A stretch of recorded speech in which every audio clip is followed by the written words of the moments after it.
Bismillah ar-Rahman ar-Rahim. Today we'll talk about diastolic heart murmur.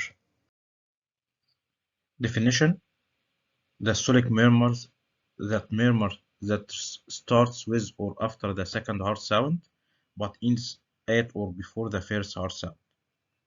To evaluate the murmur, you should describe the time, intensity, frequency, configuration, quality, location, and radiation of each murmur, and maneuver that increase or decrease the intensity or duration of the murmur. Timing. Diastolic murmur is more precisely timed as early, starts with second heart sound, whether either aortic component or pulmonary component, and ends at a variable distance in diastole but does not reach the first heart sound. Mid-diastolic murmur starts after A2 or B2 with a gap between A2 or B2 and the murmur and end before S1, or late murmur that starts well after the middle of diastole but extend up to mitral or tricuspid component of first heart sound. Second item is duration of the murmur. The murmur occupying more than 50% of the stool are regarded as long murmurs. Grade or intensity of the murmur. It can be graded into 6 degrees or 6 gray, but in diastolic cardiac murmur, only 4 grades. Grade 1, 2, 3, 4. Grade 1, barely audible. Grade 2, audible but soft. Grade 3, easily audible. And grade 4, loud and clear. Frequency, pitch, and configuration. The frequency, low, medium, and high. Configuration, or the shape of the murmur, like crescendo or decrescendo, are assessed. Low-pitched murmur, which best heard with bell of stethoscope, which is applied very lightly. High-pitched murmur, best heard with diaphragm of the stethoscope. High-frequency murmurs can be missed in presence of noise. Site of maximum intensity and radiation depends on the origin of the murmur. What about maneuvers and dynamic auscultation? It is alternation of any of the features of the murmur due to change in posture, respiration, leg raising, hand grip, valsalva, by use of drugs like amyl nitrite that increase or decrease the intensity of the murmur. Inspiration increase the murmur of mild to moderate pulmonary stenosis, pulmonary regurgitation, tricuspid regurgitation, tricuspid stenosis, and expiration also augment mitral stenosis. So, the inspiration augments right-sided murmurs and expiration augments left-sided murmurs. Valsalva, strain phase. There is reduced venous return and decreased right and left ventricular volume, decreased systemic pressure leading to diminished intensity of the murmur of aortic regurgitation and pulmonary regurgitation and mitral stenosis. Amyl nitrate inhalation, potent, which is causing potent systemic vasodilation, resulting in decreasing the intensity of aortic regurg murmur. It is followed by reflex tachycardia, which increases right-sided murmurs. What the early diastolic murmurs? In semilunar valves, the high-velocity regurgitant flow in early diastole from the great artery into the respective ventricle, aorta into the left ventricle, pulmonary artery into the right ventricle. This creates a highly pitched murmur starting with the valve closure, and if its figure is decrescendo or decrescendo of the murmur, typically represent the pressure change. Generally, large regurgitant volume make the murmur longer. Inspiration increase pulmonary regurg, and held expiration increase aortic regurg. Examples for this murmur or early diastolic murmurs is chronic aortic regurg, which is high pitching, blowing decrescendo murmur, characterizing the severe chronic aortic regurg. The common intensity that cause aortic regurgitation or cause of aortic regurgitation like congenital valve deformity, rheumatic heart disease, endocarditis, prolapse, post-surgery or balloon valvotomy, which is rare, trauma, dilated aortic root or aortic dissection. Special maneuver to increase the intensity of aortic regurg murmur is isometric hand grip. The murmur is due to primary aortic valve disease are best heard at left parasternal area, whereas those due to dilated aortic root and obstruction normal aortic valve often will heard at right sternal border.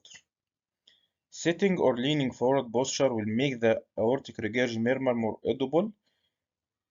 Also held expiration facilitate the aortic regurg to be heard clearly.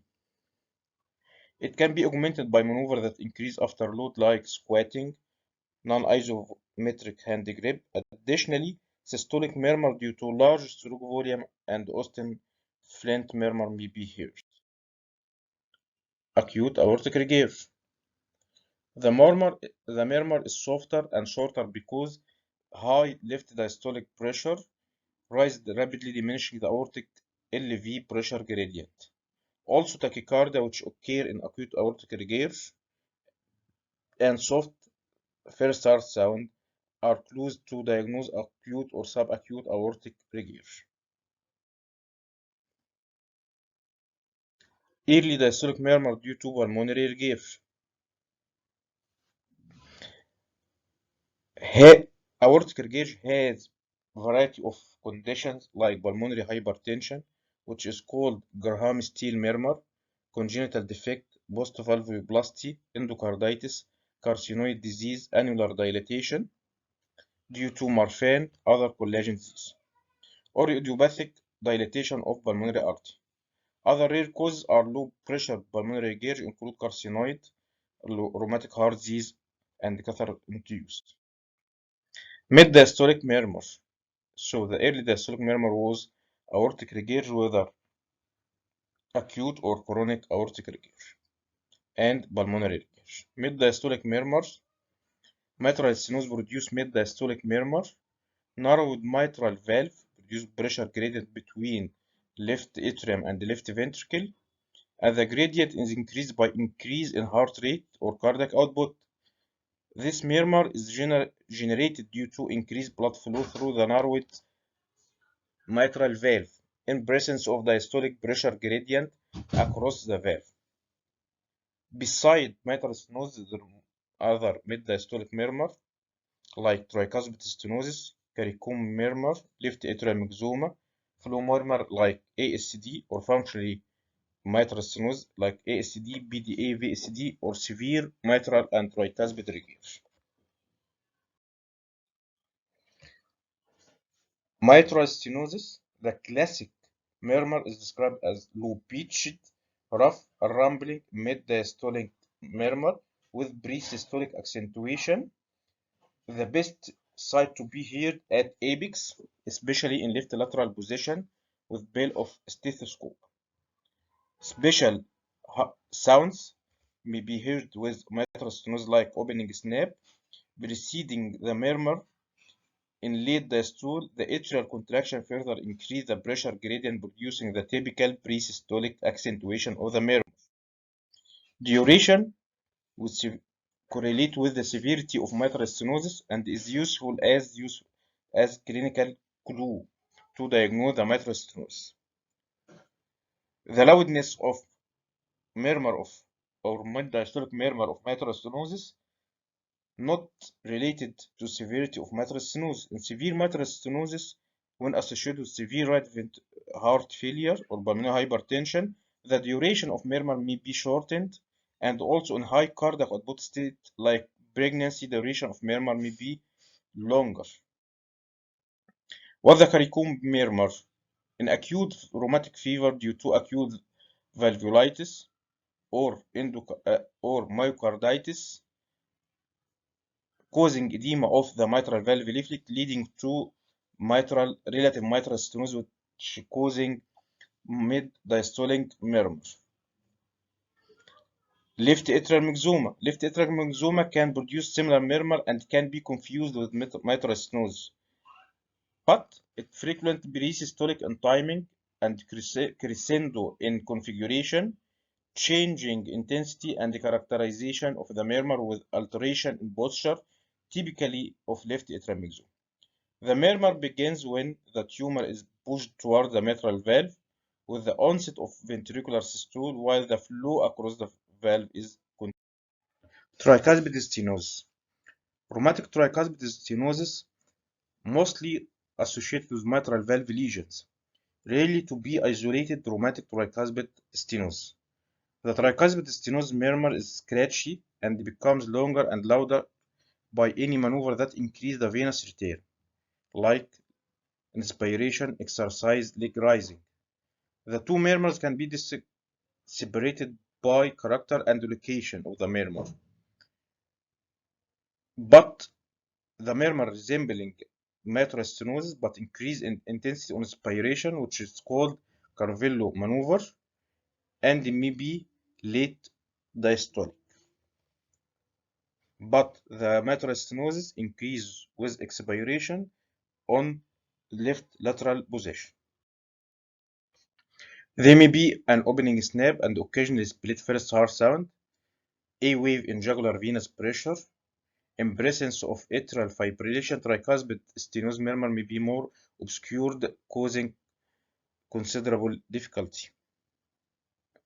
Carcinoid valve disease or right atrial myxoma, which is rare disease, can also causing isolated tricuspid valve disease. Austin Flint murmur in severe aortic regurg, sometimes mid to late low-pitched diastolic murmur heard at apex, which can be distinguished from murmur of mitral stenosis on associated auscultatory finding of aortic regurg. Decrease in afterload, decrease in the severity of aortic regurg and intensity of Austin Flint murmur. The murmur is generated due to jet of aortic regurgitation causing fluttering or due to functional mitral valve stenosis. Some believe the aortic regurgite directed to the LV free wall can also cause this murmur. Prosthetic valves. In patients with normal mitral prosthetic valve, the closing sound, high frequency metallic tone are well heard even without a stethoscope. Bioprosthesis may cause short diastolic murmur at apex in left lateral position. Regenerative bioprosthesis valve or slowly thrombosis mechanical valve may present with mid-diastolic murmur mimicking or similar to valve stenosis. Flow murmurs due to large left to right shunt. The flow murmurs can be of low to medium frequency, unimpressive mid-diastolic murmurs depends on magnitude of the shunt across and the resultant increase in flow across respective AV valve. In ACD, for example, the flow murmur is best heard at lower left sternal border and increase in inspiration. Murmur is variable, sometimes scratchy, and may increase on inspiration or leg elevation. If RV is too large, it may be heard at the apex. Another example in PDA and VSD, similar diastolic flow murmur may be heard across the mitral valve. These flow murmurs are short in duration, usually proceed by the allowed S3. There is no opening snap, no pre-systolic accentuation are associated. Lastly, flow murmur in severe mitral regurgitation. In pre-severe mitral regurgitation with no stenosis, large volume of blood moves from left atrium to left ventricle in diastole can result in functional mitral stenosis, and the mitral valve is wide open at the beginning of diastole and partially closed with continued flow. Thank you for your attention and good luck.